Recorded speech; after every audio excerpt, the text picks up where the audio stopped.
record. Okay, there we go. If you did not hear last time through Briar's one-on-one session, here's what happened in session 2.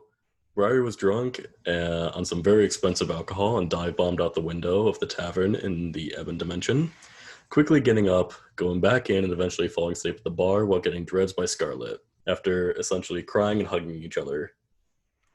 You, Sir Twygg, tried to show your apparent foot fetish to a lich bartender while surrounded by undead, and Thorman learned some nasty information about the tower. Everybody is now out of the tavern and in the Ebon Dimension, standing on a bridge looking over the tower. Briar is now awake, holding a ring with a strange emblem on it, and it seems that she got a haircut, despite not 10 minutes ago having dreads. You see Scarlet holding a large swath of what can only be Briar's hair and a dagger. The party seems to just be doing things on their own at this point. You hear a voice from the tavern calling out, "Make sure to get familiar with the town before nightfall. It might change otherwise." You see the college star bartender waving out to you. What would you like to do? Let's see. I guess I'll just wave back and be on my way. All right, you are a couple blocks from the southern town gate. The tavern seems to be out of town. It looks like more of a pit stop for tourists or others that don't particularly want to stay in town so close to the tower. What time of day is it? You can tell it's about 3 o'clock in the afternoon. Okay. I'm gonna go look for something to snack on then. You do have rations with you. Well, something tastier, I guess. Well, you can go back to the tavern, or there are woods nearby. I'll go check out the woods. Sounds good. All right, making your way, would you like to go east or west? I'll go east. Okay, making your way east, you find a bunch of berry bushes, but you can tell that some of them are not very ripe. They're literally just gray, like all of them. There is no color to any of them. No blues, no purples, no reds. They're like no berries you've ever seen before. They kind of remind you of the Rima drug that you have. I guess I'll pick a handful and stash them away for later. All right. I would like you to make a dexterity check for me. Okay. Which one is that? D20. And you're going to add your dexterity modifier. Got it.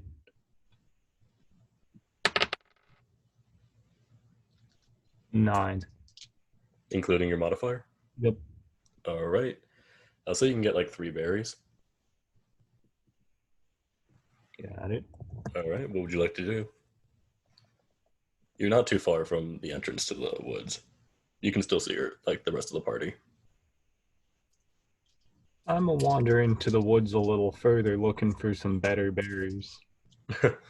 All right. It starts to get darker as the further in you go, and the trees seem to enclose around you. You can't really see the sky that much anymore, and there's very little light. Do you have dark vision? I'm pretty sure I do. Let's check. You have superior dark vision, yeah. Crap, why did I give you that? Okay. You can see perfectly, actually. Yeah. All right, as you wander further into the woods, you hear growling coming from behind you. Do you want to keep going? I guess I'm gonna turn around and try and look for where the growling's coming from. All right, make a perception check.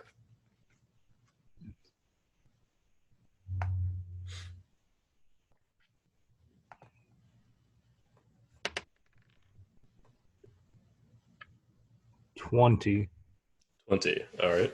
You see 2 strange-looking monkey creatures that have 6 arms each and the head of a lion. They're just hissing and growling at you like you're in their territory. With a 20, I'm going to say that you can tell that there are more behind them, and there are probably more up ahead if you keep walking further in. These two seem like they're scouts. Can I attempt to offer them the berries I found? You can certainly try. Guess I'll try. All right, how would you like to do that?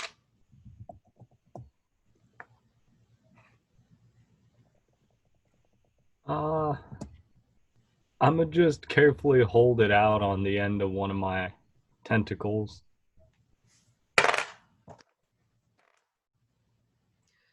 They start walking up to you, a little hesitant. You're obviously not a human, but you're not like anything they've seen before growing up in the woods. One of them tentatively reaches out, snatches a berry, and runs back. The other one just looks curiously at you. They don't seem to be eating the berry. They just seem to be waiting for you. I guess I'll attempt to eat one of the berries to show them it's okay. All right. You eat a berry. It's very bitter. It's definitely not ripe. You don't feel anything besides that. Maybe a little indigestion, but like it's a small berry. They see you eat it, and then they shove it into their mouth and immediately spit it out. It was not that great. They don't particularly like you, but they run away. They don't look back at you. You don't hear anything else. I guess I'll wander back to the berry bushes and try and gather a few more for later. Sounds good. All right, make another dexterity check. 17. All right, you can get 7 berries. You are now back close to the party. Would you like to go back into the woods or continue on your way? I'm gonna start heading the direction that I saw them run, the monkeys. Oh, the monkeys? Yep. Okay. They are monkeys, so they did eventually start going through the trees. You can try to follow their tracks, but you will lose them once you hit the trees. Would you like to continue trying to follow? No, I guess I'll look around and see what else is around in the woods. It's pretty barren. You don't hear many creatures in there. It's almost like everything, including the forest, is asleep.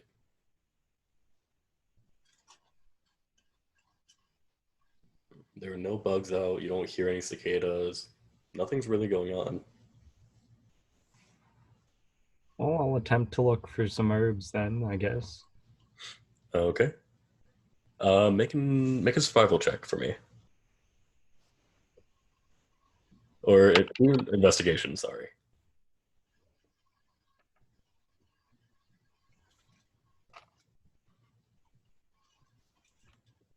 9. 9. All right.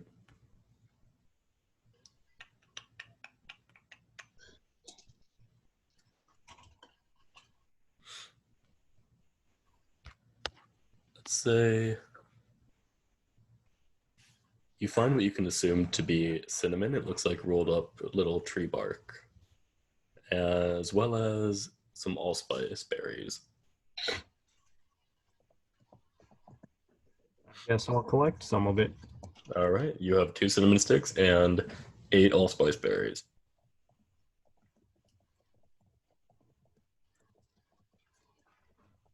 I'll head back towards town. We're going to head towards town? Yep. All right. Heading north, you see the town with the shifting towers, southern gate. It seems that nobody's trying to enter, only leave the town. Wagons laden with belongings, some not even stopping to pick those up that they drop. Nobody seems panicked, only tired and desperate to leave. As you near the southern gate, you see an elven man in a beautiful suit of plate armor. He's holding a glaive and giving orders to the other guards around him. The other thing is, he doesn't seem to be affected by the magic in the air that you were told about. He looks rather well rested. He notices you and stares grimly. What would you like to do?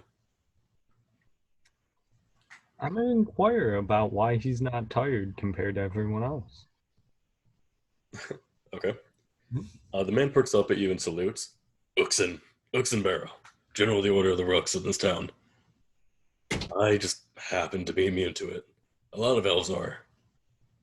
Why do you seem okay?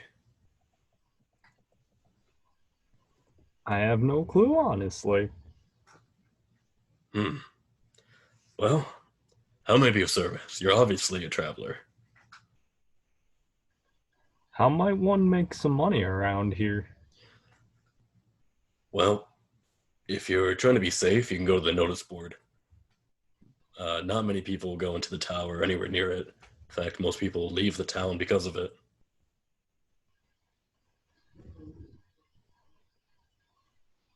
Is there anywhere to get something tasty besides the bar? Most people do their own cooking, honestly. There, you can go to the inn, but you might not have too much luck. Everyone's pretty tired now.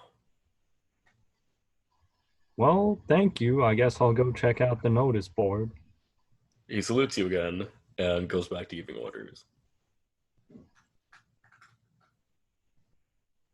I'm gonna head towards the notice board. All right.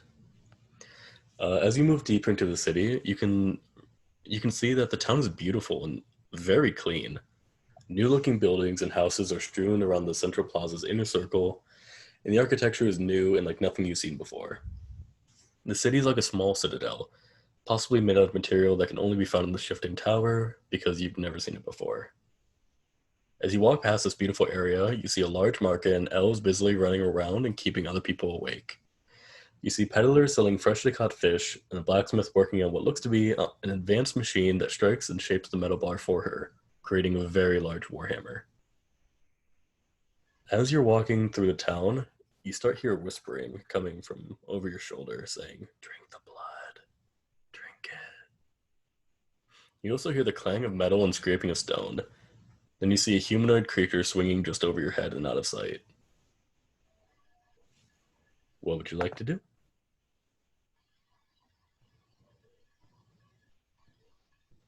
I'm gonna run down an alley and take cover. Okay, are you going to look at what it was or no? You're just going to take cover. Nope. I'm just gonna run and take cover. Okay, you do that. You run down a nearby alley. Everything is perfectly fine. You hear the clanging every so often. You hear the stone, but nothing seems to be worrisome. Nobody's screaming. Everything seems fine. You can hear it trail off into the distance.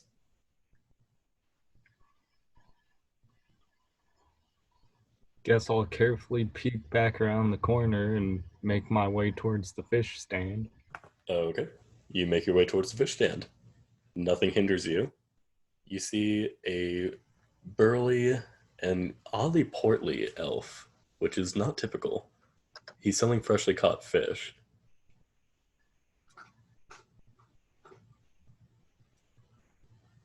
They're just gonna stare at him, or Let me, at this point you're just kind of staring at him. good sir, how much for a fish, might I ask? Well, it depends on what kind you want.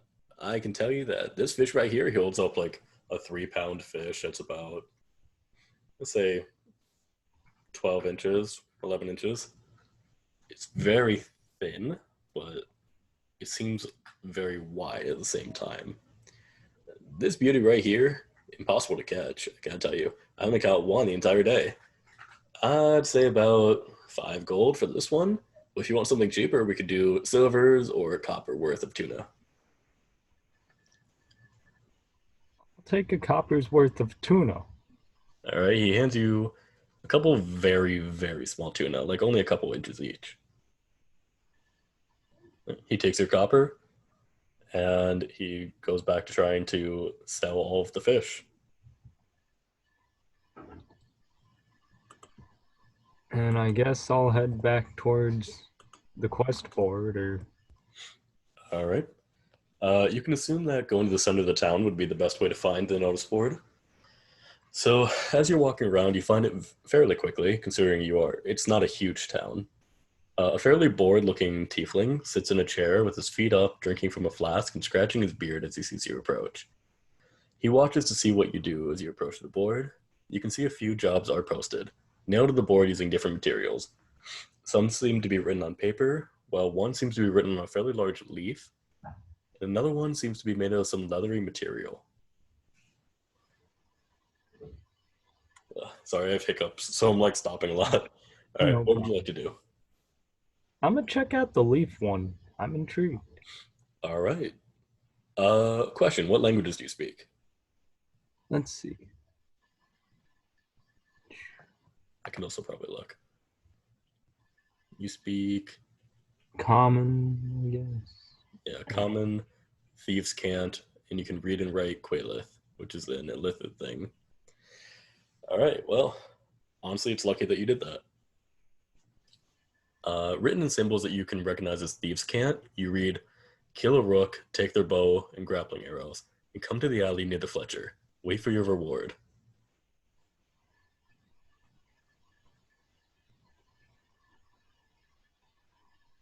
That seems kind of vague, but I guess I'll start investigating where the rook is at. Okay, how do you want to go about that? Are you going to take the leaf down with you? Yep. Okay. And Uh, I'm head back to the tavern or towards it. okay. The tiefling's gonna like sneer at you. He's gonna scoff and be like, "Just gonna take that one," but he can't even read it, and he'll just go back to drinking.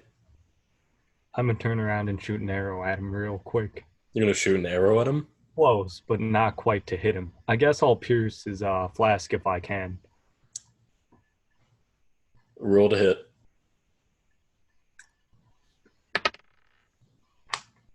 And what do I add for this? You're gonna add your dexterity modifier, so you're gonna add your attack bonus. It'll be the middle column. I have to look up a spell real quick now.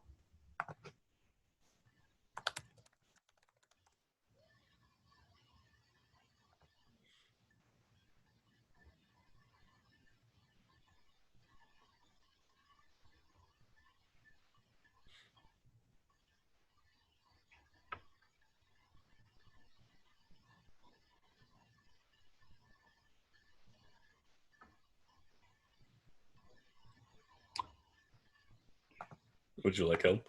Oh, the saving throws one? No. So you have a light crossbow. Oh, Yeah, so you are shooting a crossbow at him. You're going to be rolling at disadvantage because he is very, very close to you. That's just how D&D works. I don't know why. But you're going to add 6 to your roll. okay. So I gotta roll twice then? Yep, and you take the lower number and then add 6 to it.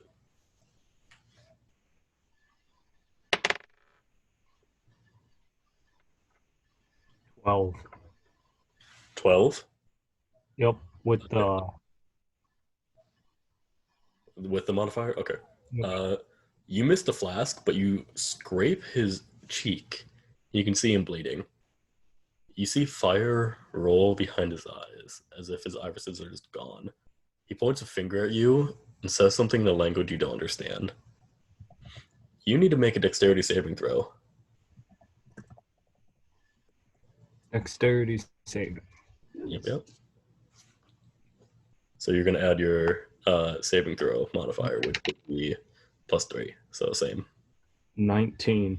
19. All right. You are going to take half damage. Good job.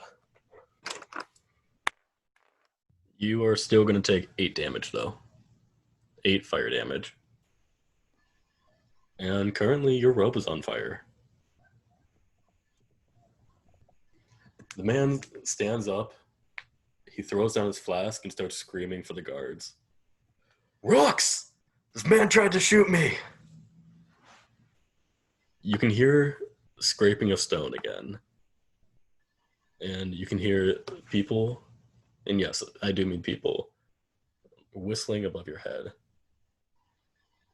You see 2 rooks, which you can assume are the town guards, land near you and the tiefling man. One lands next to you, the other one lands next to him. What's going on here?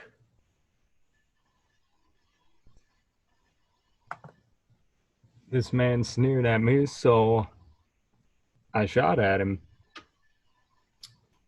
You, sir, are in a town. That is against the law. We could put you in prison for that. He's Sorry, going but to. I've never been here before, so I don't know the law of the land. That is a common law. That is the law of every town. He's going to look at the tiefling and be like, "Would you like to press charges, sir?" Of course I do. He's in the way of my business. The two rooks look at you. One of them starts taking out a set of very silvery handcuffs and Now, approach wait. you. Oh, can I interrupt here real quick, or no? Yeah, go I for it. want to interrupt the guards. Go for it. Now, wait. Maybe I can be of some service in exchange for not pressing charges. Is there anything I could do for you, possibly? Well, you just shot an arrow at me, or a crossbow bolt, technically. Don't really know how you could help me unless you have gold. I do happen to have a little, I guess. Well, he's gonna look over at the rook that has the handcuffs. How much would his fine be if he has to bail? The rook gets back about 320 gold. 300. Wow. I'd say 125. Would that go? As long as he gives it to me. The tiefling's gonna look at you.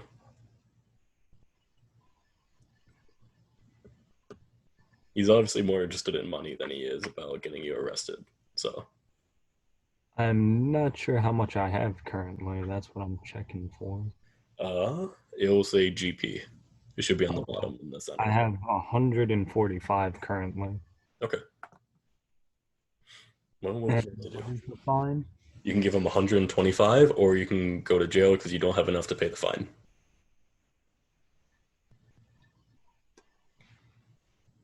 I guess I'll pay it for now. Okay. The tiefling happily takes the 125 gold, shoves it into the sack that's next to his chair, and goes back to drinking happily, just whistling a tune whenever he can.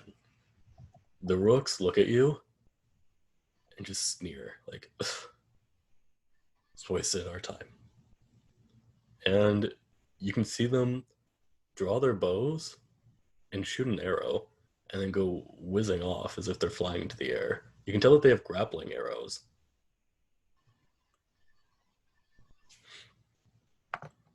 Hmm. Yeah. You can easily surmise that that's what the leaf wants you to steal.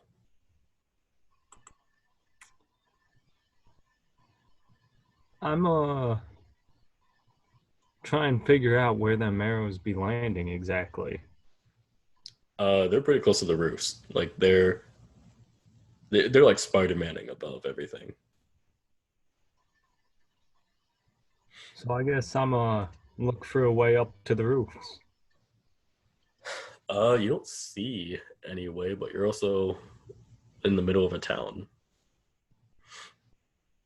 You can just climb a building through an alley if you want, but you might have some trouble.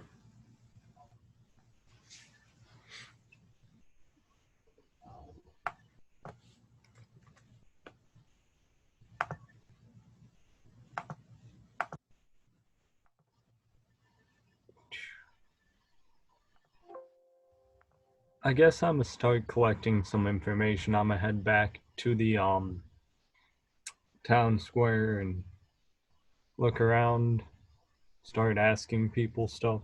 So Okay. You go back. You see the same things you did before. You see a blacksmith still working. Uh, where'd it go? Sorry about that.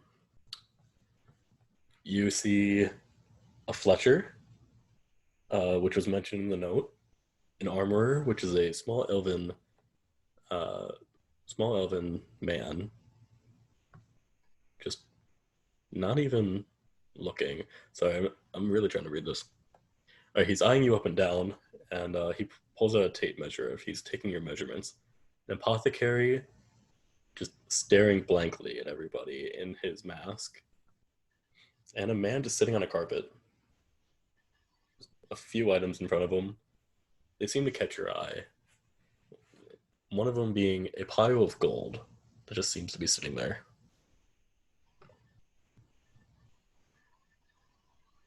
I'm gonna go over towards the Fletcher, I guess, Okay. Oop. and I'll strike up a conversation with him. Okay. An elven woman that looks almost identical to the blacksmith emerges from behind the stall, littered with arrowheads and feathers. Hello? How You how wouldn't, how can help? you wouldn't happen to be the one who posted this, would you? Takes out the leaf note and shows it to them. She's gonna look at it and squint at it. You're like, I have no idea. I sorry. I make arrows. Arrows. Then she points towards your crossbow, like for weapons. Okay, well, thank you. I guess I'll be on my way then. Oh, thank you for coming. Please come back soon. I'm gonna head towards the apothecary this time. All right. Um, an obvious elf because of the ears and a mask and surgical gloves looks at you blankly. Name's Nafi. What can I do for you? I'm wondering if you buy items. Uh, depends on what you're talking about. I sell healing potions, poisons, leeches, etc. I'll heal you if you need. I have a couple spells, but not too sure what you could offer me. I have a couple berries and 8 allspice. Would you be interested? Hmm. Also, it's good for cooking, but my wife is the one that cooks, and she goes into the forest every day. Hmm. I'm sorry, I don't think I need it.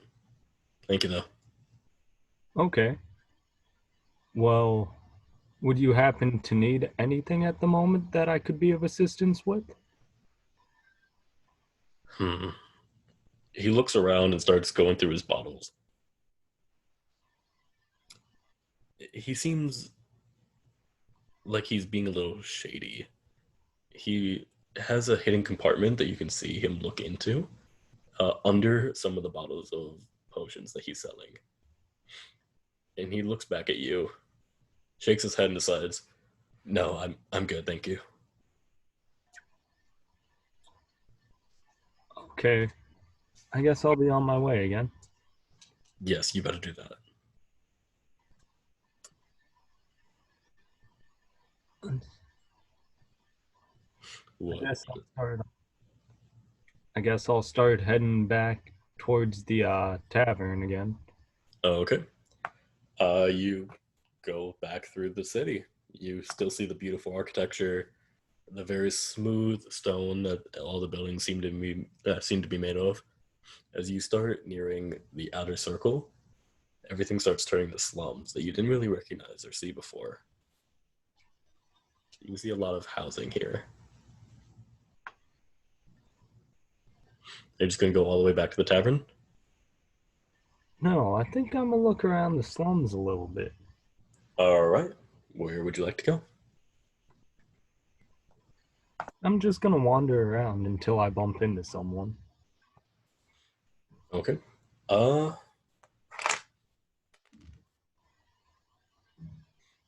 you see a few people. It's a slum, so not everything's going to be super, you know, clean and organized, and a lot of unsavory things are going to happen. You can see a prostitute that is selling her body in the midst of it, just in public, surrounded by three men. You also see what looks like a weird deal going on. Somebody's handing a parcel that looks a lot like the Rima drug to somebody else. They're wearing a hooded cloak. Once they hand it off and get their sack of gold, they take off.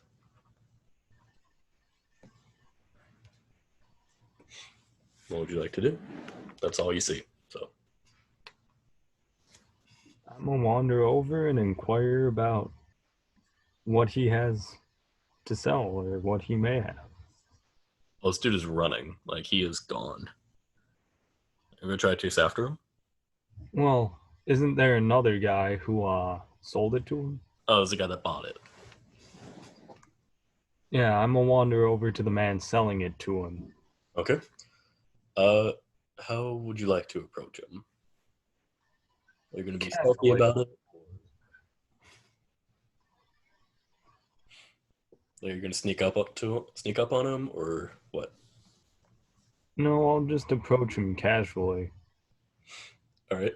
He sees you approaching. He looks really tired, but he looks like an obvious junkie. His eyes are bloodshot, and he has heavy, heavy bags. His eyes are almost purple underneath. He sees you. He goes wide-eyed and takes off running the opposite direction. I'm gonna chase him. Okay. What is your walking speed? Let's see. 30. 30? Okay, he is taking off at a full dash. So, unless you can somehow cut him off or stop him, you're not going to be able to catch up to him.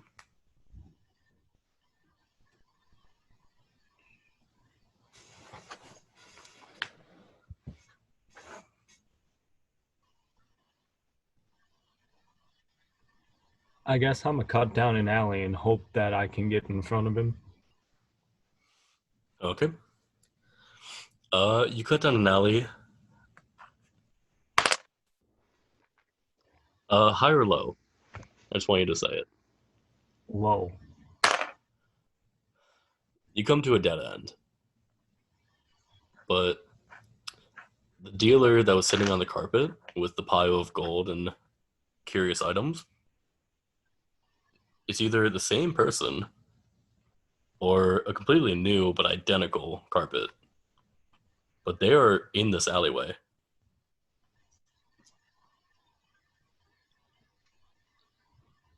I guess I'm gonna approach him. Okay. You can tell that he's a small UNT pureblood, a snake person. He looks at you and hisses a little bit, like, what? What would you like? And he gestures to his wares. Haven't I seen you before? Possibly. Not a lot of UNT here. You know, on account of them being better than humans. He seems to be. I know that you personally don't know a lot about UNT, but as a monstrous race yourself, you can tell. You probably know a little bit about UNT, so I would like you to make a history check.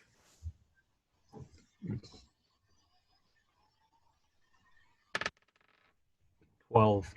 12? All right. You can tell that he's on his way to becoming a Malison. It goes pureblood, which is very, very human-like, with like sometimes a forked tongue or yellow snake eyes. Becoming a Malison involves a horrific ritual, and many, many blood sacrifices, both humanoid and snake alike, are required. It's like moving up in a caste system.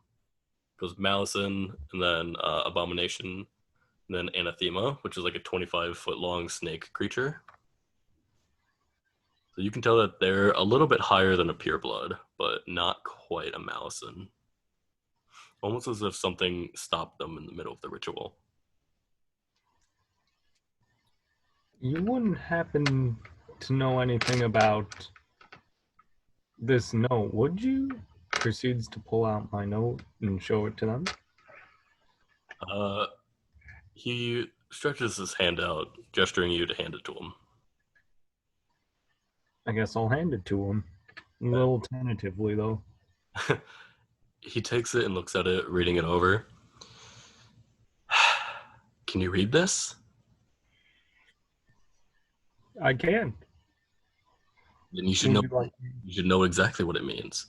They want you to kill Rook, take his weapons, and meet them in an alley. Well, would you be the one to have posted this? I'm doing quite well on my own. If I wanted a Rook dead, they'd be dead. Seeing as you have quite possibly killed one before, what would be the best way to do so? Get them into an alley alone, preferably in the slums.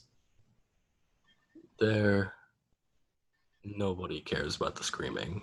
They're too used to it. In the inner city, they don't care about the slums. Why would they?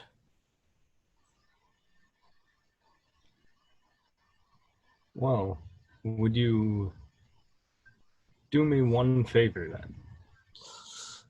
I don't know. I've given you quite a bit of information, and you've given me nothing in return. Besides a little bit. The only thing I could get out of it would be the reward for turning you in for treason. If you would help me summon one here, I shall give you 5 gold coin. 5 gold coin. That's not even going to allow you to purchase a prankster's gold.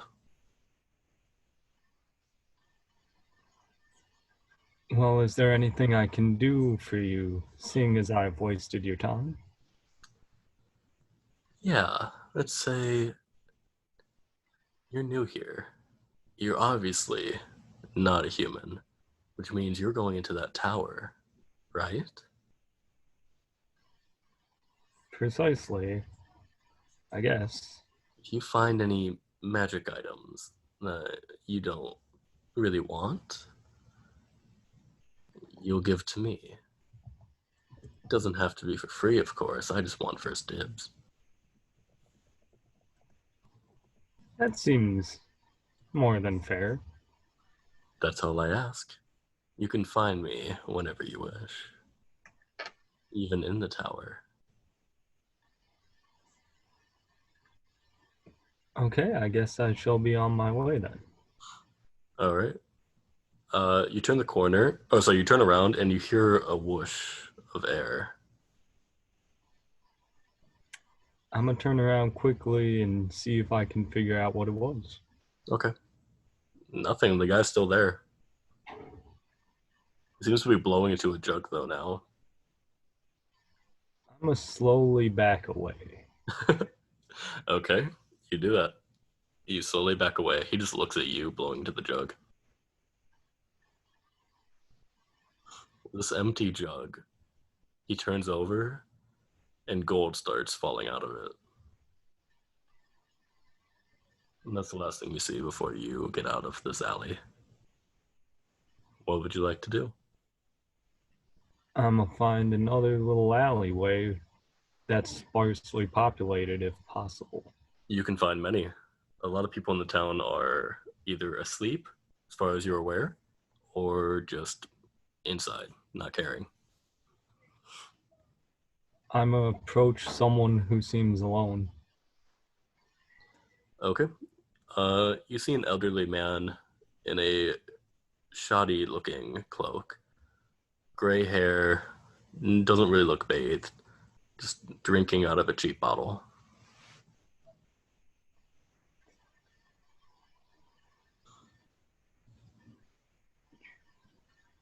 I guess I'll shoot an arrow at him.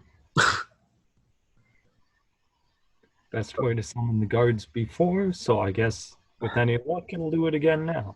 All right, roll a hit. With advantage.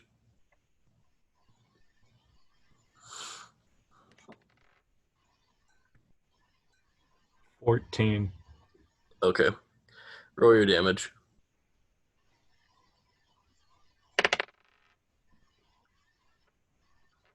5.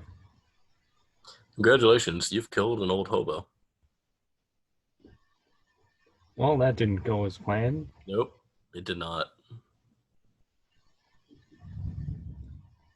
Would you like to go retrieve your bolt? Yeah, Oh, might as well. okay, you have your bolt. And You have just killed somebody in cold blood. Would you like I to? don't know. Would you like to eat his brain too? Yep, that's just where I was about to go with that. I figured. Okay, yeah, you eat his brain. Takes you all of like 10 minutes to finally get there. I do need to do that. Yeah, it's mushy. It's kind of stuck to the back of his skull. You can tell he was drunk. So proud of you, Dave. And I guess since plan A failed, I'm going to purposely peek around the corner looking a little suspicious in hopes someone comes to investigate. Okay. You see a couple of people look at you and then just turn around. They don't really care. Like shady stuff goes on in the slums all the time. Seeing as it's getting late, I guess I'll look for a torch. Okay. It's about 5 o'clock now. You have about an hour before you need to take the drug again. But you do find another package in your pocket. You have a torch in your bag. I guess I shall light myself a torch. Okay. You can also see perfectly, by the way. You have Oh, superior yes, I vision. know. Yeah. And I'll look for a hay bale or anything, any type of barrel. There were a couple crates, but they're mostly broken. You don't find any barrels or no hay bales or anything. I'm gonna start stacking the crates then. Okay. You stack about 4 high. It's about a third of the building height. And I shall use my torch to light them. Okay. It is old and rotten wood. It really just crumbles a little bit and breaks apart. It doesn't really get set on fire.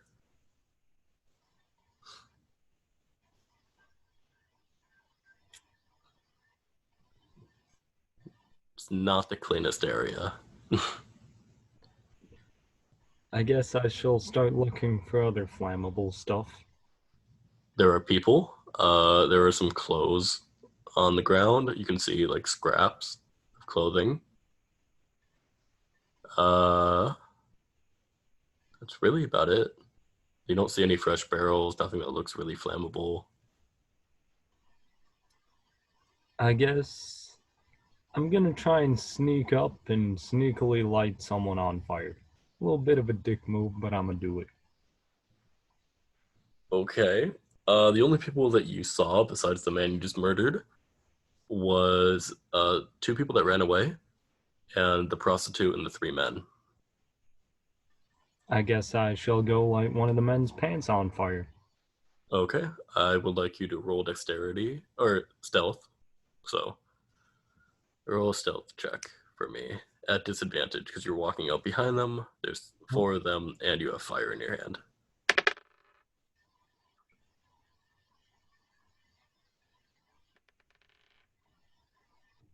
14.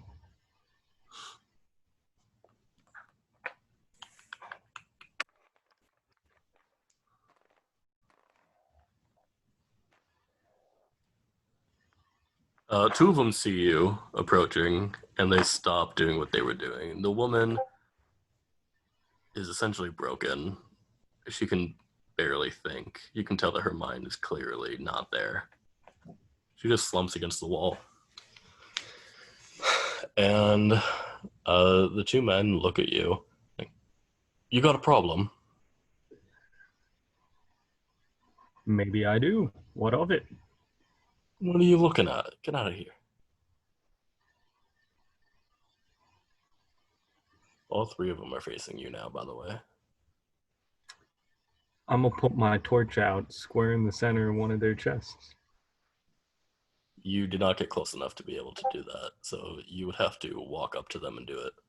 You okay with Well, that? yep. All right. I'm Roll, starting the fight. roll for initiative.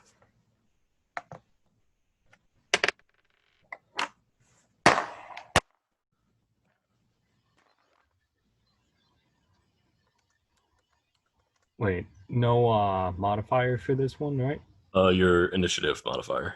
Initiative So mod. it should be your dexterity, so +3. 6. Great job. Okay, what's your armor class? 15. You're about to get punched 3 times, so let's see if they hit.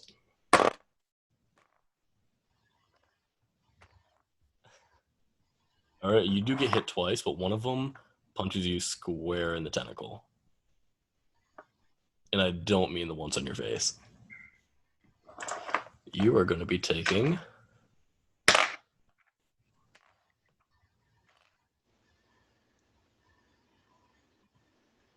11 bludgeoning damage. One punches you in the gut, the other one punches you square in your lower tentacle. And the other one just misses completely. He's still trying to pull his pants up. What would you like to do?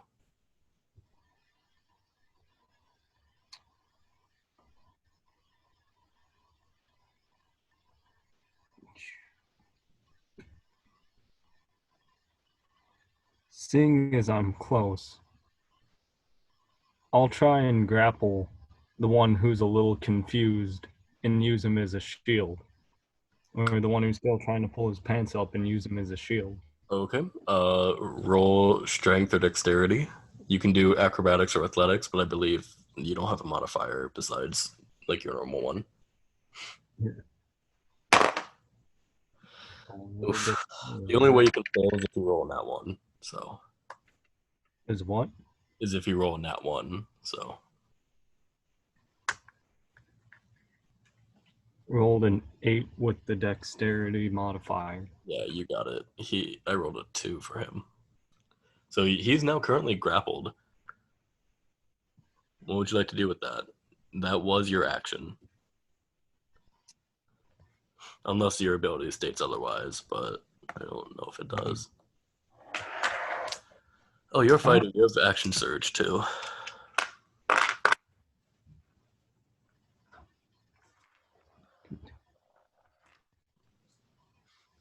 No, you do have something called Mind Blast. That's what I'm currently trying to read, but I just scrolled down and I kind of screwed stuff up for a second there. Okay.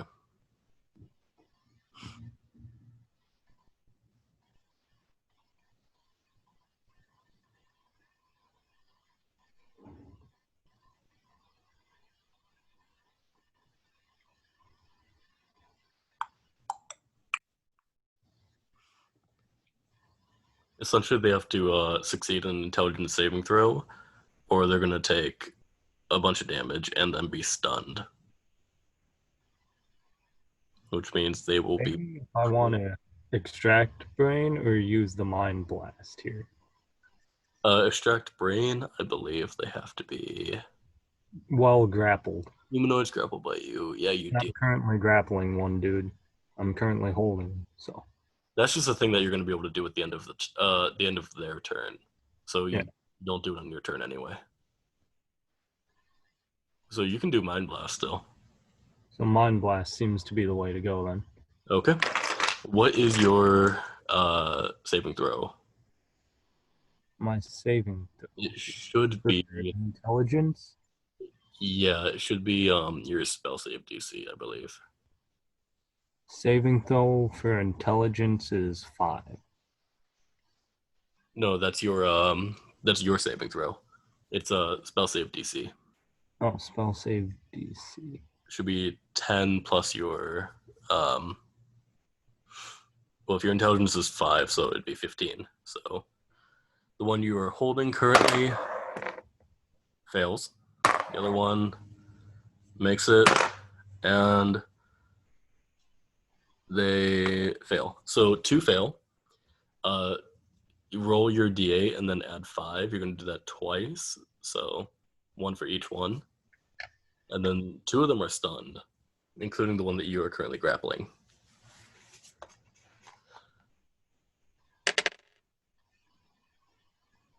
Roll the d8 and add 5. Yep.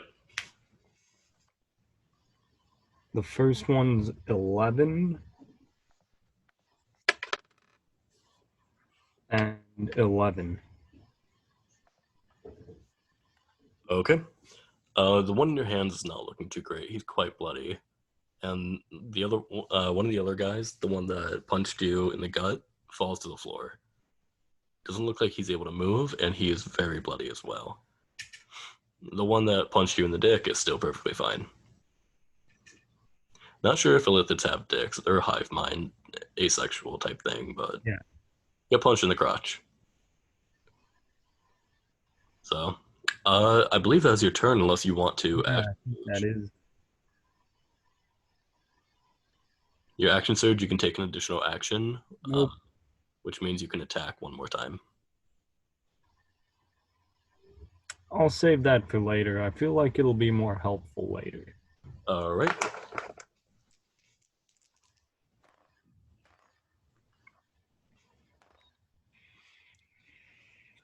All right. One of the guy that's still standing is going to take a swing at you. I do believe a 22 hits. So I am using his body as a shield. I don't know if that makes any difference. you will get to add, I'd say, half cover. So you're going to add 2, 5, 2 to your AC, which I believe 22 is still higher than. Yeah. Okay. And you were going to take 8 damage.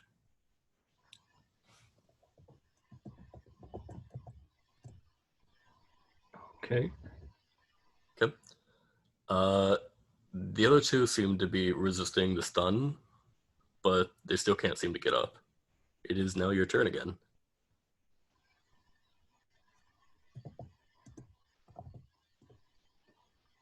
Oh, at the end of the guy's turn, he takes 2d4 plus 3 piercing damage. For So what? you have to roll your d4. You could roll it twice and then add 3. 5 and 7. Total 7. Yep. The totals are 5 and 7. Oh no, just the 3 one time. Oh, okay. So then it would be 5 because that was my first roll. What was your second roll? 7. No. Did you roll the d4 twice? Yeah. Okay. What was the total? 5. Second was 7. So if I add them, that would be. So you're saying 9? It'd be 12 if I added them. No, I'm saying without the extra plus 3 because you did plus 6. Oh, without? Then yeah. Okay. This poor guy, he dies in your hands, and you're able to quickly suck out his brain.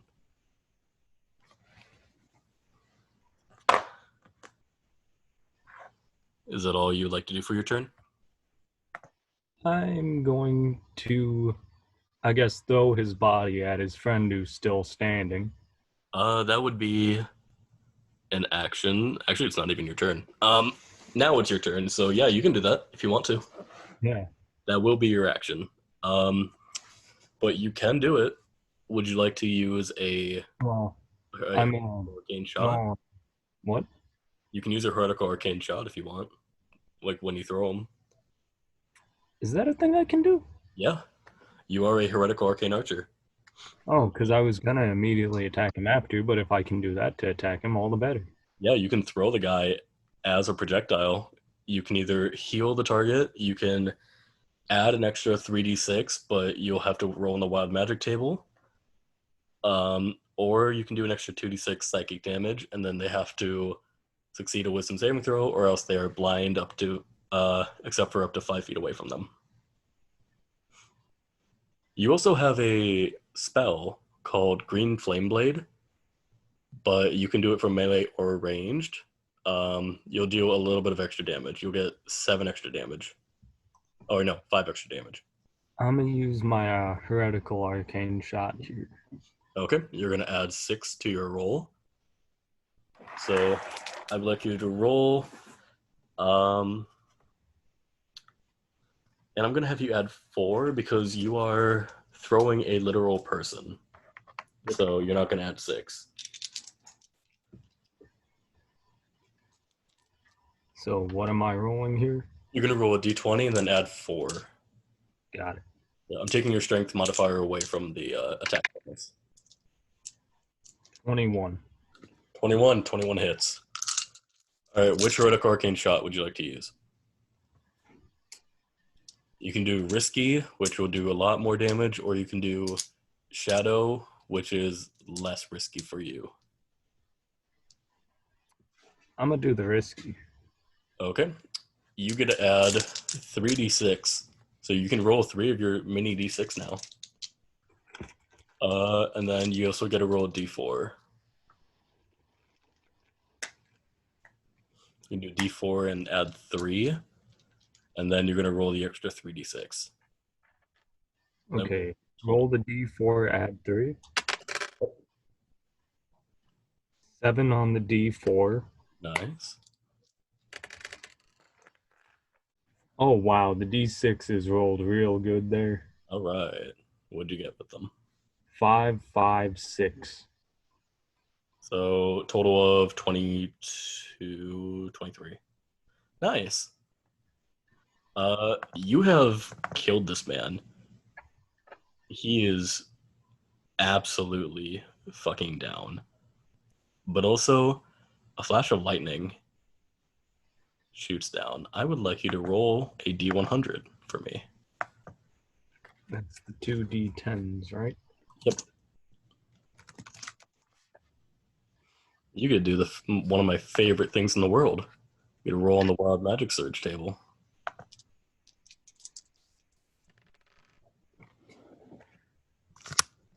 81. 81. You can take an additional action immediately. There is still one person alive. How alive is he? He's pretty bloody. He's like on the verge of death. I'm gonna try to interrogate him before I kill him. Okay. Do you want me to narrate that, or would you like to tell me how you do it? You can narrate it. Okay. You bend over with intimidation tactics. You pick him up with your tentacles, and you hold the bolt to his throat using another tentacle. You take his weapons off of him. He had a couple weapons. You just never took them off. And you hold his arms behind his back using your actual hands. This man is terrified. He will tell you just about anything to get out of this alive. What do you want? Just let me go. Come on, man.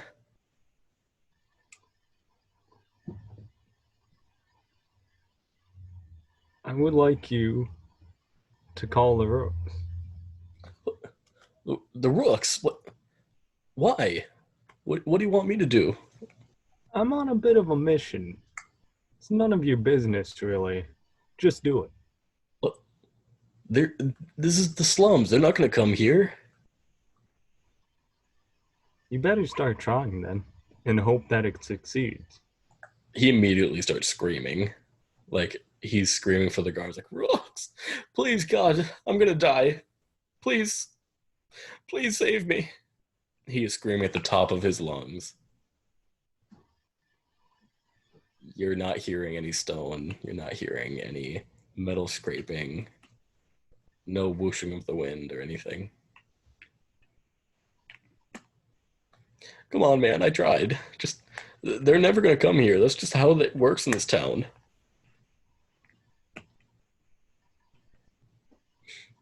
I guess I could cut you a second deal. Yeah, let's do that. What do you want? Provided you work for me and can produce plenty of gold coins in a short matter of time, maybe I won't have to hunt you down. He thinks about it. I'm gonna have you make an insight check. A what check here? Insight. Your should be +3. Yep. 14. 14. Okay. With that, you can tell. No matter what he says, if he could make a lot of gold coin very quickly, he wouldn't be living in the slums. He wouldn't be having sex with two other guys and a prostitute. Like, no matter what he says, he's not going to be able to do what you want him to do like that. Like, yeah. I'll do my best. I can do that. Yeah. Well, seeing it's quite obvious as you can't, what could you provide for me that I would have interest in? Connections. I do have underground connections. I can do that. I can do that. I know the black market guy. Well, you better start walking and make sure we go to the right place, or I'll kill you instantly. He points literally to the alley, like right behind him, and be like, "You can just walk through there. You'll find him." I guess now that you're of no service to me, I'm gonna kill him. You're gonna kill him. All right. You are able to extract his brain if you would like, or you can just kill him with Yep, the bolt. that's the plans. Them's the plans. All right. You have sufficiently extracted his brain, eaten it. You have your nutrients, and it's been about an hour and a half since you found the Rima package in your pocket. I'm gonna loot the bodies to see if there's anything good. Find 7 gold between the three of them and 2 copper and a very scared prostitute. I would like you to roll a d12 for me as well. A D12. D12. Lovely. 11.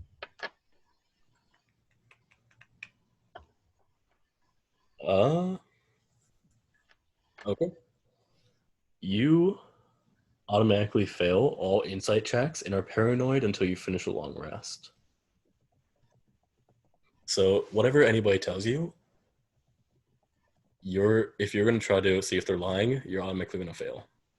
I'm basically just not gonna believe anything anyone tells me. Pretty much, yeah. You can start second guessing yourself about if this guy was just trying to get you to go down that alley and then he could run for it. But he's already dead, so it's a little too late for that. I'm a second guess the alleyway though, and assume that it's probably some type of trap and head in the opposite direction. Okay, there is an alley in the opposite direction, or you can head back to close to where the gates are. I guess I'll start heading towards the gates again. Okay. As you do that, it'll take you about, if you're walking, another half hour to get back to the gate. So you will need to roll another d12 because you have not taken the drug yet. 11. Okay, cool. You're double paranoid. Just not really going to affect you. Okay, you make it back to the town gate. You see Oaks and Barrow helping people out, picking up lost belongings and trying to put them back on people's wagons and carts. Not a lot of people seem to be leaving anymore. It's more of a trickle because, it's nighttime. They're starting to, some are actually on the way back into town because it's a little too late to leave.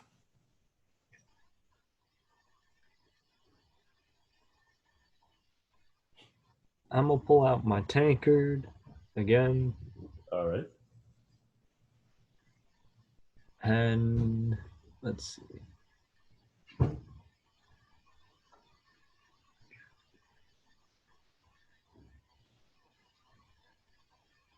I'm gonna just scoop up some water from the gutter and put the drug in that.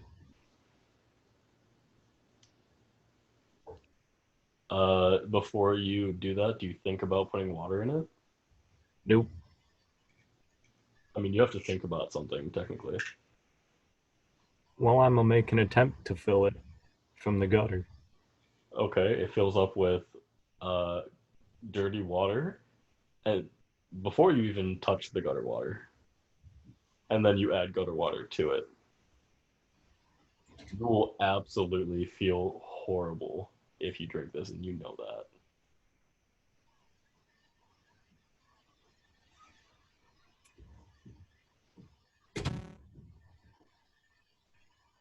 Seeing as I'm already paranoid about it, I'm gonna empty it again Okay.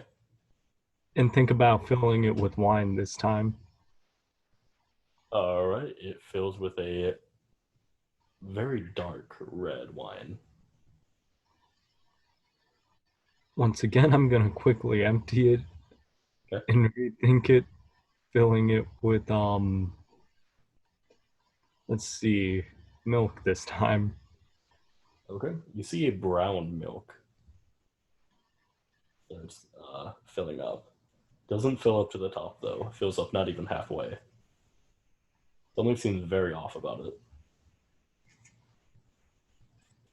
I'm empty it again. Okay.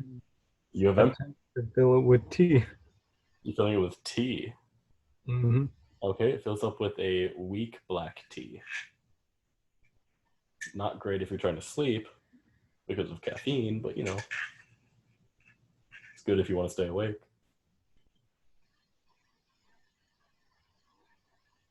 Well, I'm gonna finally just I'm not too happy about it, but I gotta do something because I need to take the drug.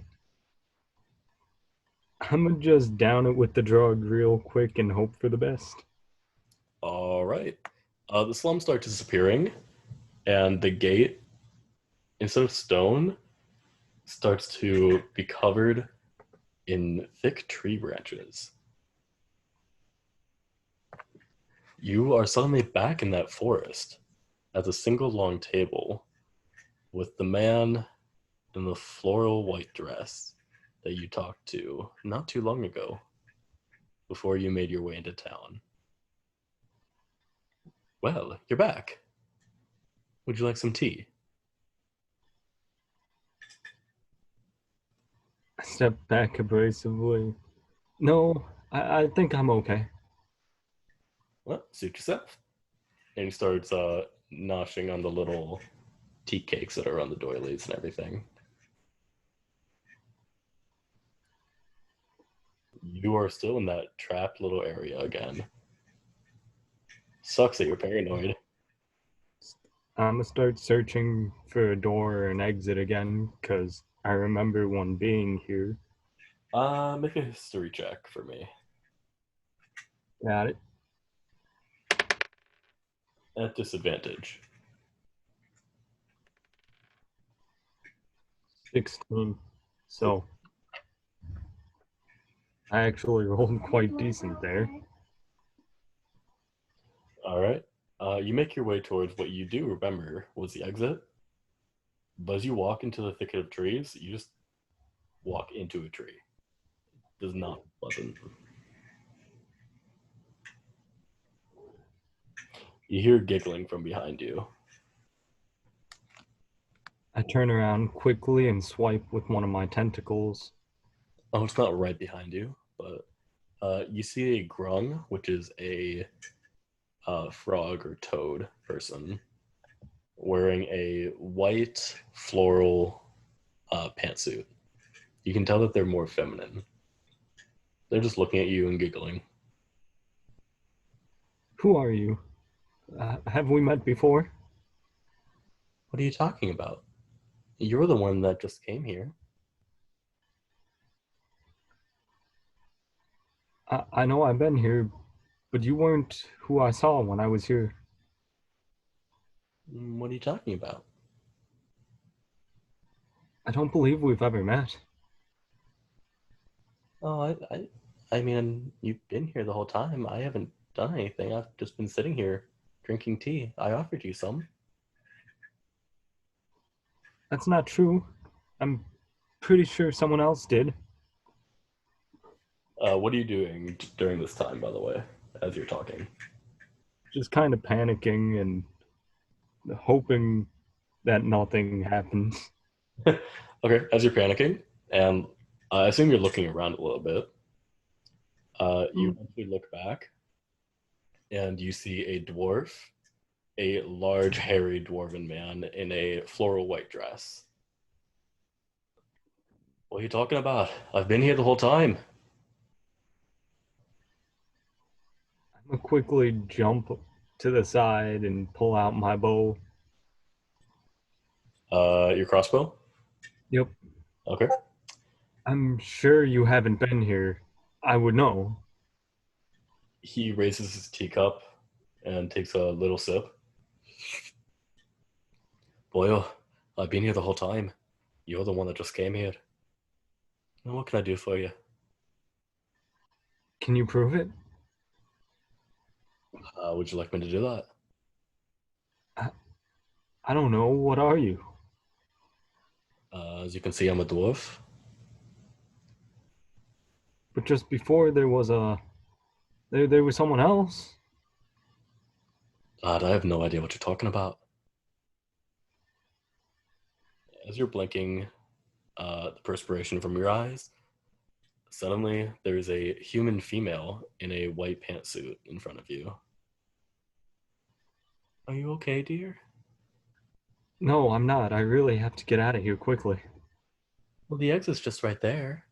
And she points to the thicket of trees that you had just bumped into. That's a lie. Clearly there isn't. Oh, oh. When you look back, you see a male halfling, very small. Just you can barely see the top of their head. It's like, well, not too sure what to tell you. That's the only way in, the only way out.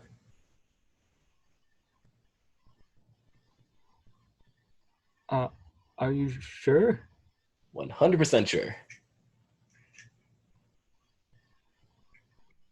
Show me. All right. Uh, they get off of their chair and they disappear behind the table. And once they reach the other side of the table towards you, you see a female tabaxi, a cat person, walking on all fours, and it stalks right through the tree thicket, then comes right back. They are now a little gnome man. See, I told you. You can just go right through it. I'm gonna jump away surprised. All right. Not too sure what you're going to do, but don't shoot me. Uh, he walks back against the table, disappears behind the table. As he reaches his chair and heaves himself up, he's now a very, very large, ashy gray, almost giant humanoid that you can recognize as a Goliath. I knew it. Something's going on here. I don't like this at all. What are you talking about? Everything's fine. Just have some tea. Whoever you are, I'm not sure I can trust you, and I don't know if I want to. Well, the door's right there if you want to leave. I can't get through it. Well, why don't you try? I'm gonna slowly back in and try and open the door while keeping my eyes on them. Okay. You fall backwards through the thicket of trees, and you notice that you're back in front of the notice board.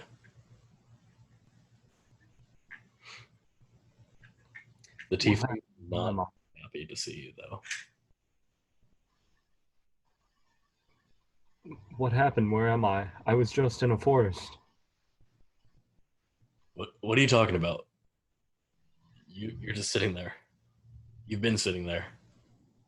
For how long? I don't know. I've been drinking. Just let's see. The sun's down now. Say a couple hours. Yeah, the rooks came and they weren't very happy with us.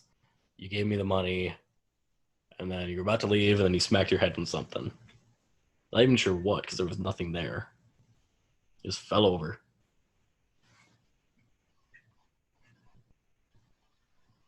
Okay then. Have there been any new notices since then? Well, somebody came by and replaced the leaf note that you currently have. Did you see who? Nah, that's my only job is to get a little bit of information. Just give information about the job, not about the people.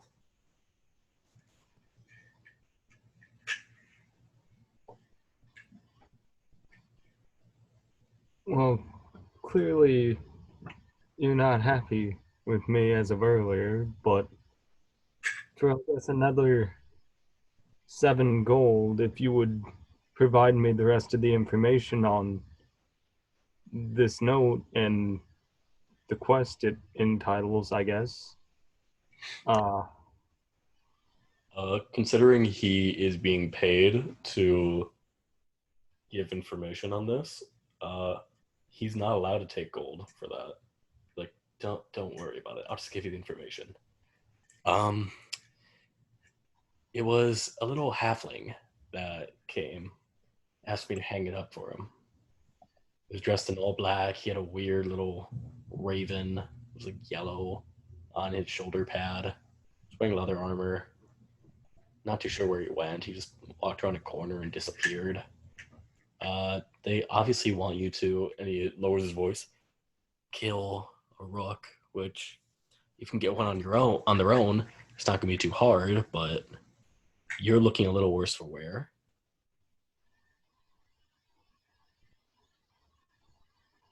is there any place I could quickly go and heal up? I mean, you can go to the apothecary. And by the way, this is no longer like nobody looks tired in this dimension. You are seemingly back in the common plane, exactly where you were before you started taking the drugs in the first place. Not much seems to have changed except for the tiredness of people.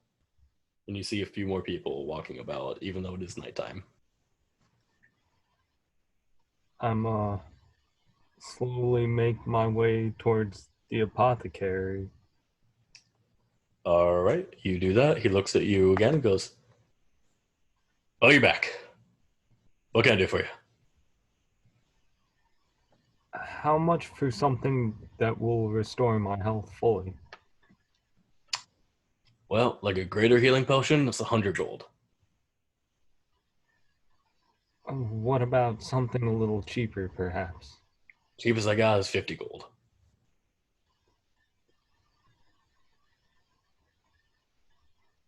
Ah, I'm not doing so great for money. Is there anything I could do quickly to help you out, or any type of exchange we could make? Uh, he looks. He looks through a quick logbook. He looks back at the thing of potions that you saw him like rustle through earlier and find the hidden compartment. He goes, "Well, how about this?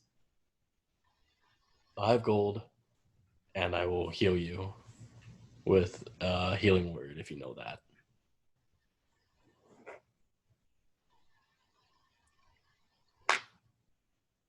Are you sure it's healing? It Are is you sure it'll heal me? definitely healing. I'm cautiously slide him the 5 gold. If you would like to make an insight check, you can. I will. All right, cool. He's 100% lying to you. That is exactly what you think. He is going to harm you. He's going to take your gold, hurt you, and send you on your way. Just, I'm gonna quickly pull back my 5 gold. Perhaps, maybe not. I'll just be leaving. Right. Well, that was a one-time offer. Yes, have a nice night. What does that mean? What's that supposed to mean? It it's a way of saying goodbye. I'm gonna just quickly scuttle out of there real quick. All right, you do that. You are in the center of town square.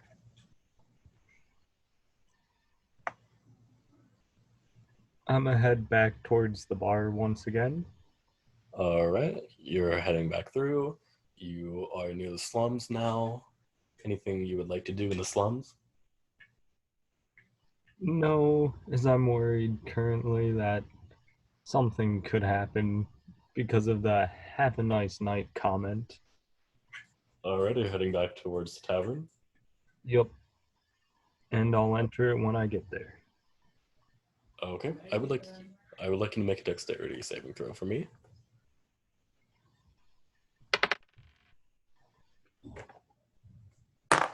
16.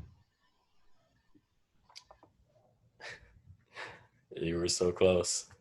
All right, you fall into a very deep pit trap, and I would like you to take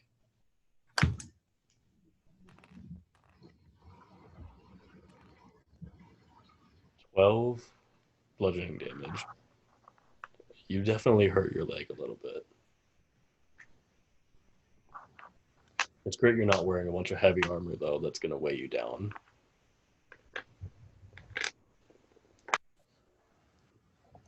You fall I, into this, like right after you leave the town, by the way.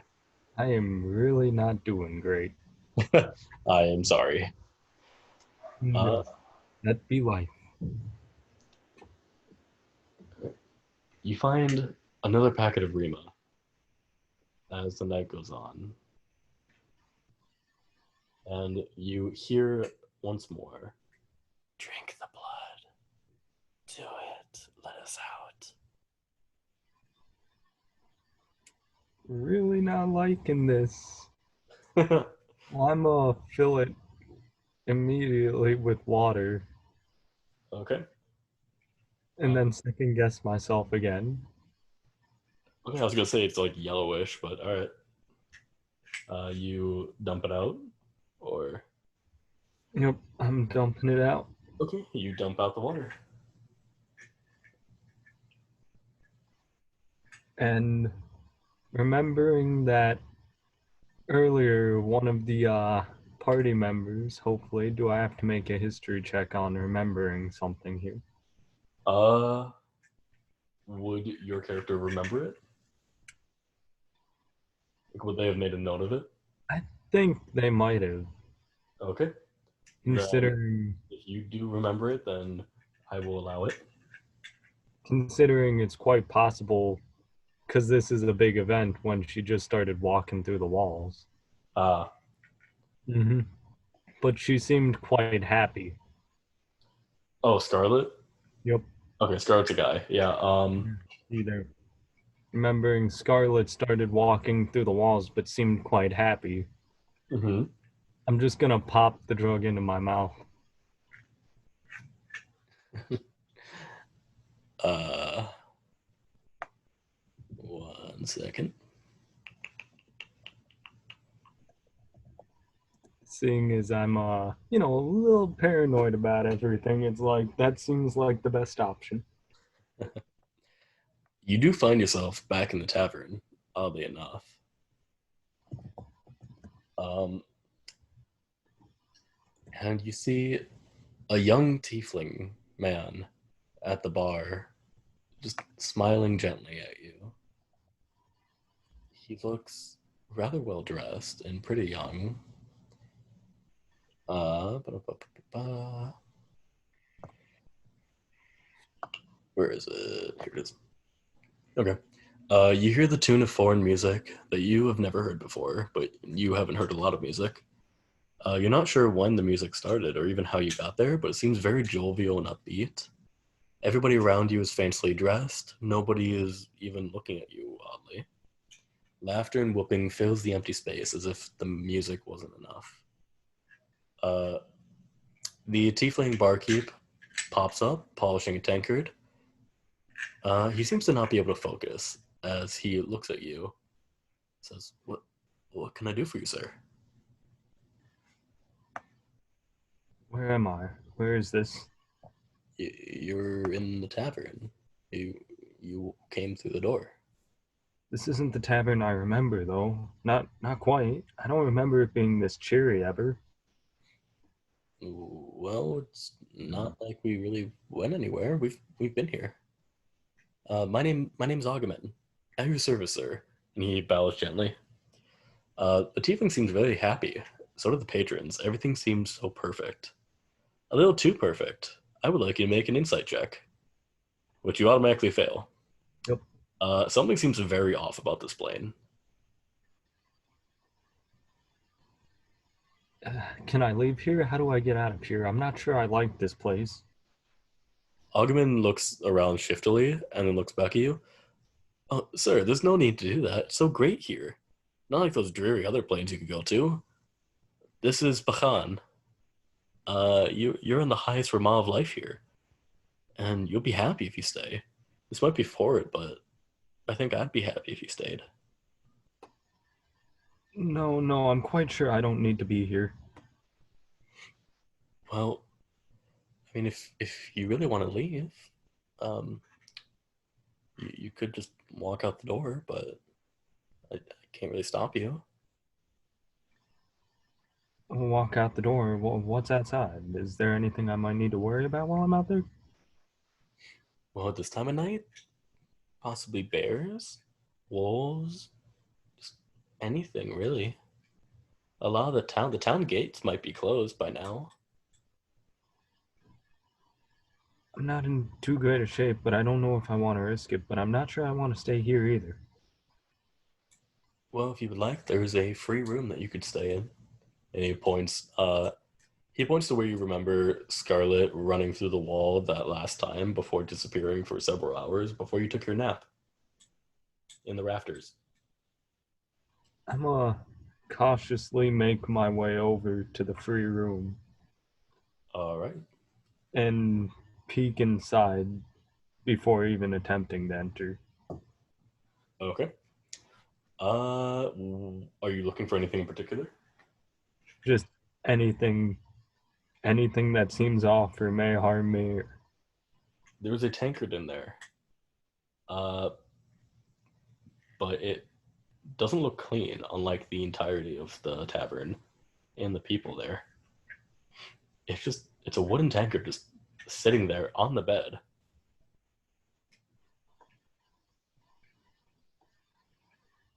I'm gonna make an insight check, which I know I'm gonna fail immediately. Will automatically fail. So, Yep. uh, it is definitely dangerous. I'm gonna back out of the room and be like, no, I think I'd prefer to stay here, at least. So if something bad happens to me, at least there's witnesses. Why?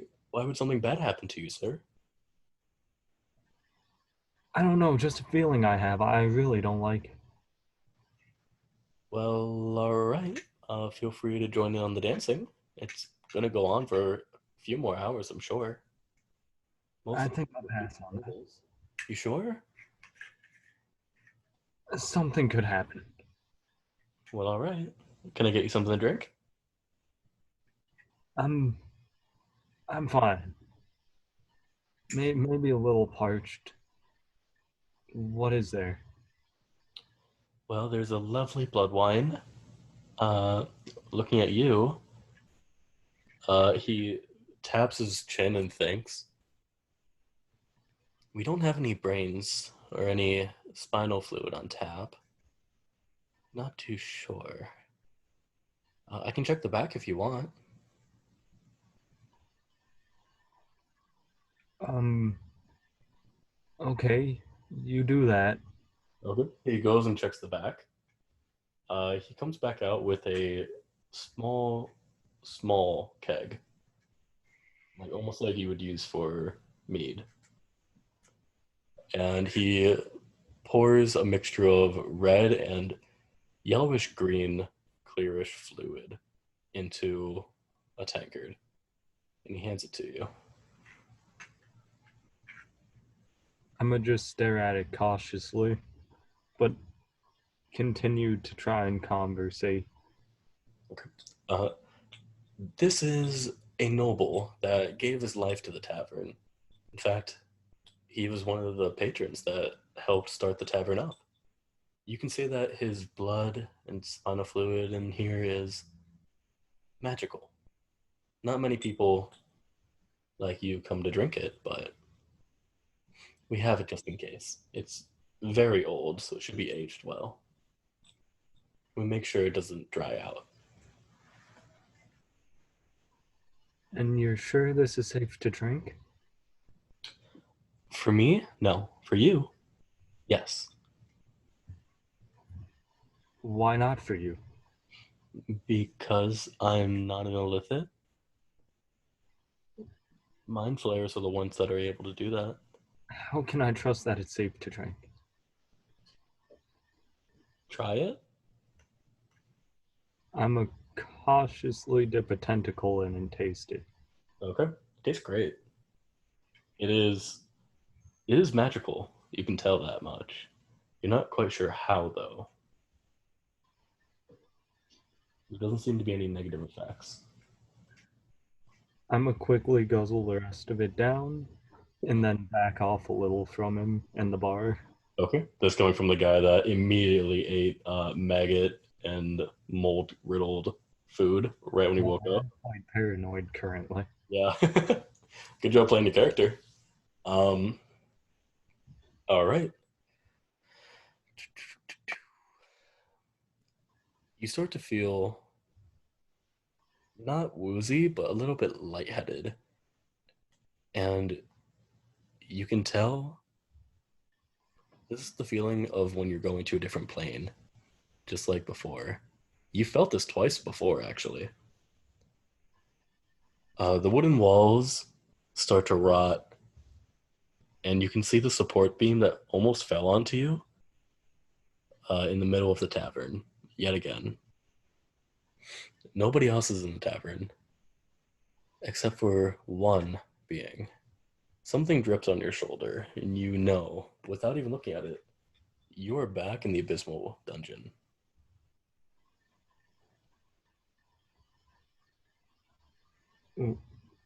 What's going on? Where am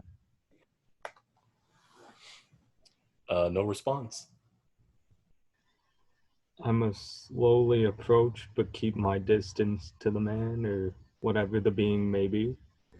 Um, you come face to face with a strange, pale being, neither tiefling nor human, but she seems to be a humanesque demon. She has crimson red hair and eyes, and a large, toothy grin showing her sharp teeth. The smile is uncharacteristically large for a human, taking up half of her face and giving a chilling feeling to you. You can see she's wearing a strange dress that has glyphs floating around and off of it, literally moving and flying off of the dress. Why, hello there, Squiddy. Are you here to have fun too? I take a step back abrasively. What do you mean? Well, we're in the abysmal dungeon. You're here to fight, right? I would prefer not to. Oh, come on. You're no fun. How about this? Uh, you don't look too great, so I will heal you, and then fight me, cure my boredom. If you die, I'll bring you back to life. If you're fun, we can keep playing. If you have potential, we'll see.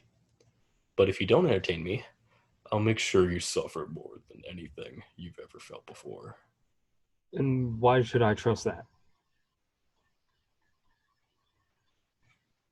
Because you have no other way out? If I wait long enough, I might. Well, that's no fun. At some point, I'm going to be so bored I'll attack you. At least with my offer, you get healed and you have a chance, and then you'll come back to life. How can I guarantee you'll do that? Um, I would like you to make a perception check.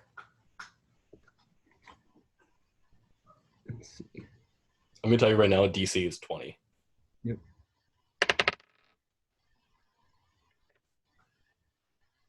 23. Okay. You see her sprint forward, too quick for you to follow. And she disappears. And suddenly, your head is flying through the air. You can see her with just her bare hand standing over your body as your head flies through the air. And then you die. You hear a snap, and you start seeing light again. And then you wake up. You're still in the room with her. Anything else? You are no longer paranoid, by the way, and you are fully healed. You have the benefits of a long rest, which means you get your heretical arcane shot back as well.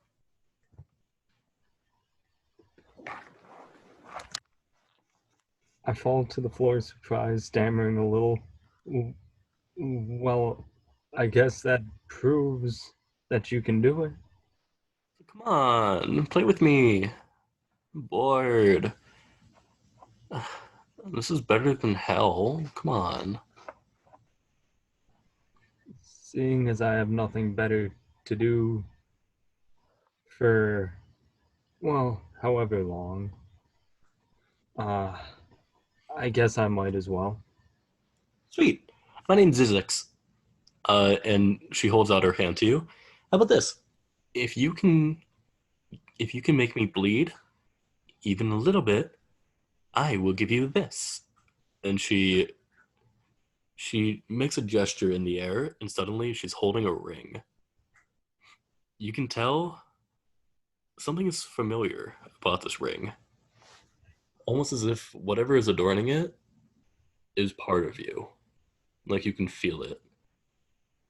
This is made from an illithid body tamer like yourself. With this, you can do quite a lot more as a monster than you could ever do on your own. All you have to do is make me bleed. Well, that does seem like an offer I guess I cannot refuse. I'll do it. I'll fight. So we have a deal? And she holds out her hand even further. I cautiously extend a tentacle and grasp her hand with it. Okay. Uh, green flames start sparking around you, and then it implodes on itself. Perfect. Deal's been made. Here, I will stand over here. And she goes to the corner, next to where you remember Thormund Grimshaw, the dwarf, was. And she just sits down and stays there. And you go over to your corner and start whenever you want.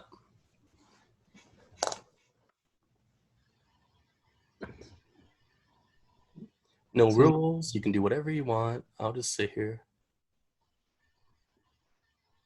so this is really happening. Are you asking me or her? Her. Yeah. And if you entertain me even a little bit, I will help you out of here. I guess that seems more than fair. Exactly. So come at me.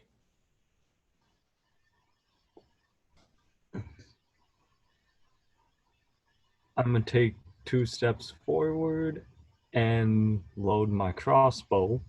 As you do that, you see black smoke appear like in her hand, and it elongates and gets thicker. She summons a short cane with what looks like a blade handle at the top.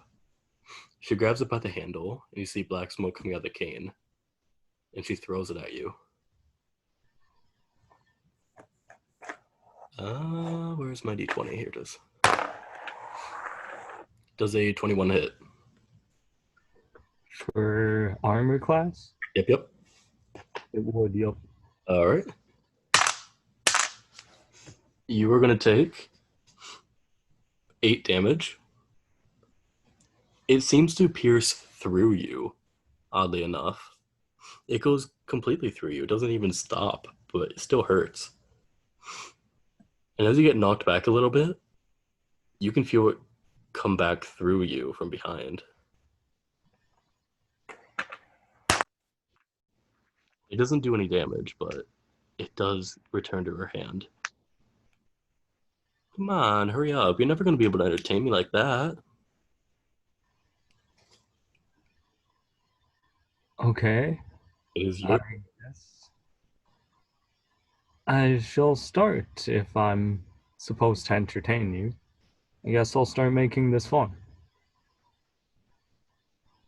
I'm going to use my heretical arcane shot here. Okay. Which one would you like to use? Let's go with the more dangerous of the two here. If you want a suggestion, because one, I'm the one that made the class, and two, you are very new to D&D, I can give you one, or you can just learn on your own, whichever you'd like to do. Trying to make this fun for her, so I'm gonna use the what is this? What's the one that has me roll the magic table here? Risky shot. Risky shot. There we go. So I'm gonna go with the risky shot to try and make it a little more fun. Okay. Roll to hit. What am I rolling here? You're going to roll your light crossbow attack bonus, so it's going to be +6. 25. 25? Yep. Jeez, yeah, you hit. All right, roll your d8, add 6, and then you get to roll an extra 3d6, and then roll your d100. Oh crap. One sec.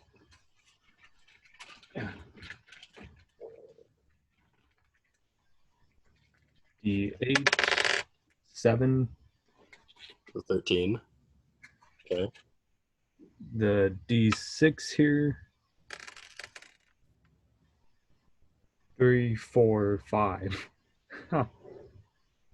So 25 total? No. Yeah, 25 total. All right. And She's really unfazed by it. Roll your d100. 75.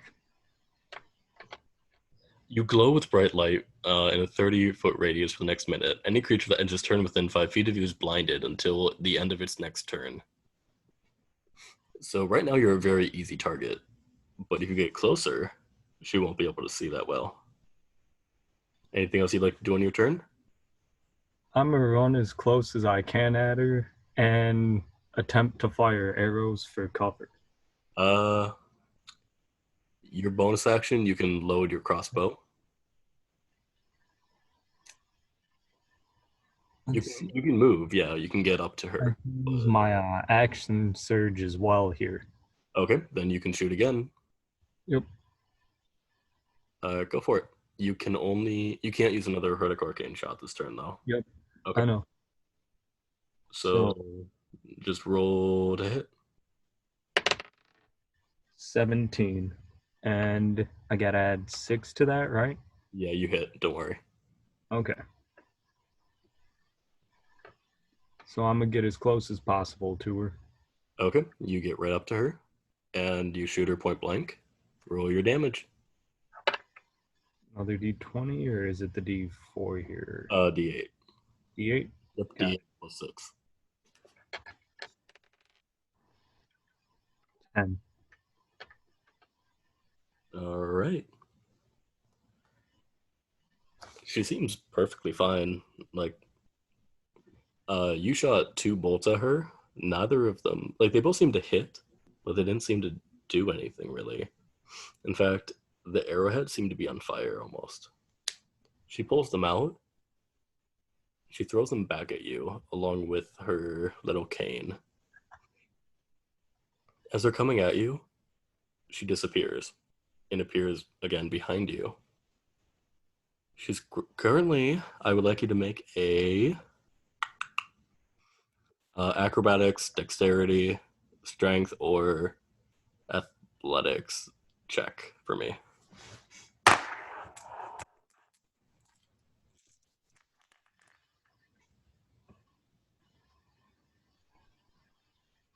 Acrobatics. Uh, so your dexterity and your strength are the same as your dexterity and acrobatics are the same. Your strength is +2, and your athletics is +4. So using athletics would be best. So you're gonna roll your d20 and add 4.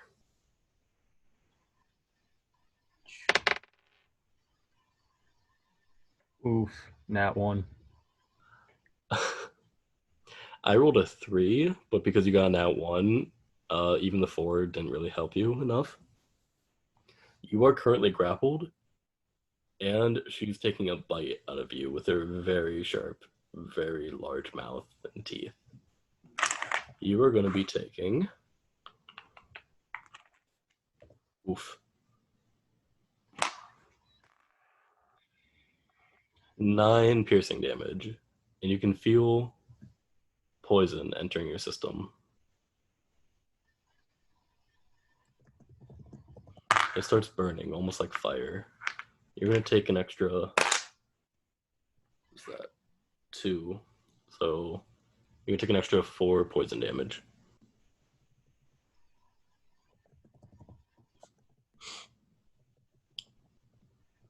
On the way back, let's see if it hits. The shillelagh hits you in the back of the head. You're going to take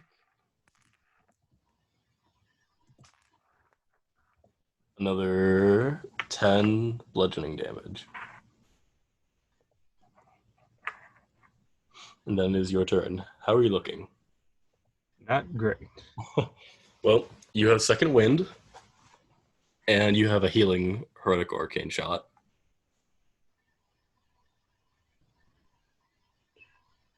But you would technically have disadvantage even to hit yourself. Yep. So I'll use second wind here. Okay, that is your bonus action. You get to regain 1d10 plus your fighter level, which is 4. So you can regain a maximum of 14.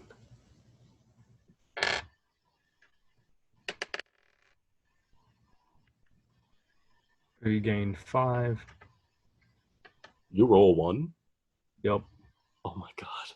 I am so sorry. What are you at right now? 13. Okay, that's not too bad. Yeah, could be worse. You're literally at a third of your health. Let's see. And then I could use Mind Blast here. You could, yeah. So I'll do that. All right. Let's see if she does it. Yeah. She got it. She's not going to take any damage or anything. Okay. At the end of your turn, you can roll a d6, and if you get a 1 or a 6, it recharges, and you can use it again. What else can I do here? I believe that was your action. So Like, I don't think I could do anything. So no, you can't. I might as well go for the D6 roll. Okay. And it's a 5. Hey, you don't get it back. Yeah, that's life. Yeah, it is. Okay.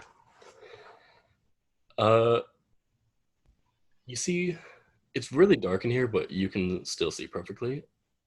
But you see the light start to go out, and you can see large teeth hovering over your head and closing down on you.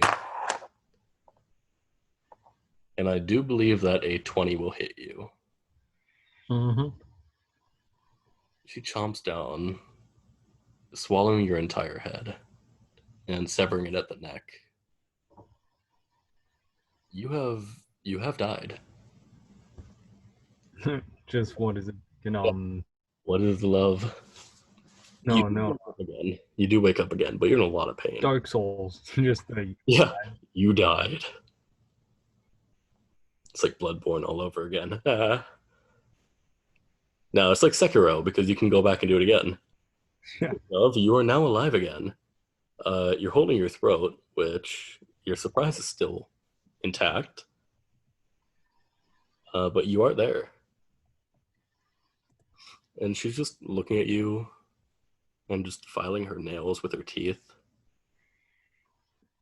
Eh, you weren't bad. You have potential. How'd you feel? She seemed a little somber. Well, hopefully that just was a warm up, considering I wasn't in too great a shape when I came here. You did heal me.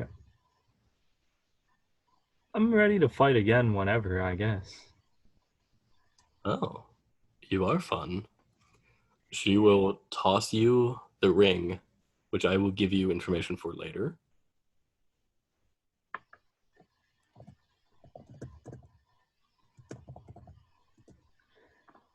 And I guess I'll grab the ring and try and attack once more. All right. She'll hold up a note while fending off your attacks, like just a piece of paper. Like, this will tell you everything about that ring. If you can take it from me, it's yours. If not, I'll be taking that ring back when you die again. I will allow you to go first this time. So roll to hit, whatever you want to do. You are completely healed again. You have everything back.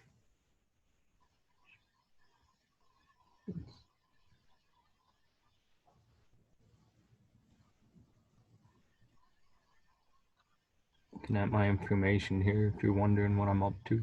It's a lot of information. Yes, I know it is quite a bit. A lot of people don't write that much on their character sheet, but you're playing two very unique homebrews. If you ever look at the real Arcane Archer, it sucks. So this is my version of it that actually made it kind of cool. Let's see. I can use magic projectile. Magic Projectile is a latent ability. So it's no matter what happens, everything that you fire is magical. Got It's it. literally just to overcome the resistances and immunities to non-magical attacks. Which is good, because, you know, she's a demon. She is an upper echelon demon, you can tell by now. Let's see. Instead of firing my crossbow to start out this time, I'm going to move and try and grapple her. All right. So roll to grapple. You can do athletics again, which is +4. That means 19. All right, you have successfully grappled her.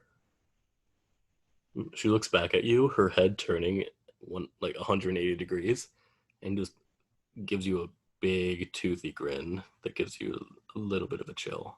Like, so what are you gonna do now? Come on.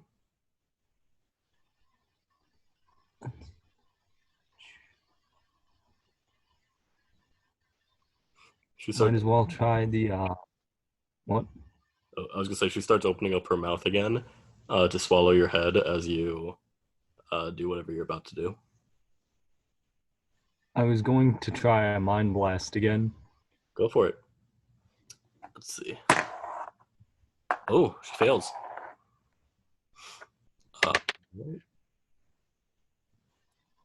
Do I add anything for this roll? Wait, it's the DA, right?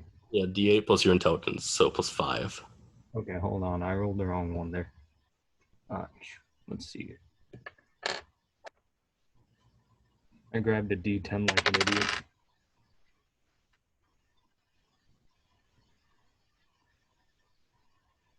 $12 plus 5, right? You rolled 12 on a D8? No, that's with the plus 5. Oh, okay, 12. Yeah. I was like, what? Hey, let me just make sure it's plus 5. That's why I asked plus 5, right? +5, yeah, it's your intelligence. I'm looking at your character sheet too to help you out. All right. She's currently stunned, so her her jaw locks in the middle of unhinging, and she starts laughing. Like, oh, this is actually kind of fun. And this time I will attempt to shoot an arrow down her throat. All right. You can tell that she has not been healing. She did not heal after last fight. And I would like you to make a roll to attack. I'm trying to think. Projectile accuracy. Ignore disadvantage at shooting at short range. Okay, you're good. You can just roll straight. Okay.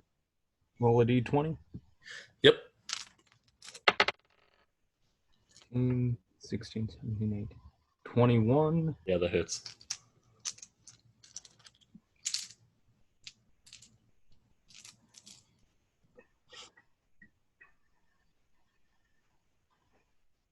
And do I got to roll for damage here too, right? Yep. Which one is that? The D8 as D. well. Got it. Yeah, you'll see it next to damage type. 3 +6. plus 6, 9. Okay. Just roll a negative somehow. It's happened. I've done it.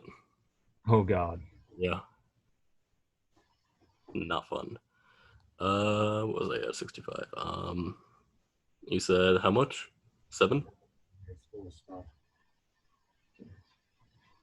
What? Okay. She coughs up some blood as she's gagging on this bolt that was shot point blank into her throat. She starts bleeding from one of her eyes, but she's still laughing. You did it. Good job. Feel free to keep the ring, and she'll hand you the note. And she falls through the ground. Let's play again sometime. And where you know the door to the tavern should have been, that originally wasn't there, swings open, and you can see the common plain in the town. The town is very close to you again. But if you turn slightly to the left, oddly enough, you see the rest of your party members. I look back through the door. You know, it's no fun if I can't fight you at full each time. You should heal next time and let's fight again. Maybe. If you get stronger. Make sure to use that ring. Entertain me a little bit. I'll keep an eye on you. Remember the name, Zizix.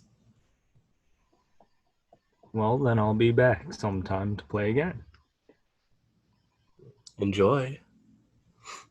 Where would you like to go? To the town or back to the party? I'm gonna head back towards the party and check if any of them are awake. They are all awake. But that is where we're going to end for the night. So you had a good stopping point. I'm going to stop recording.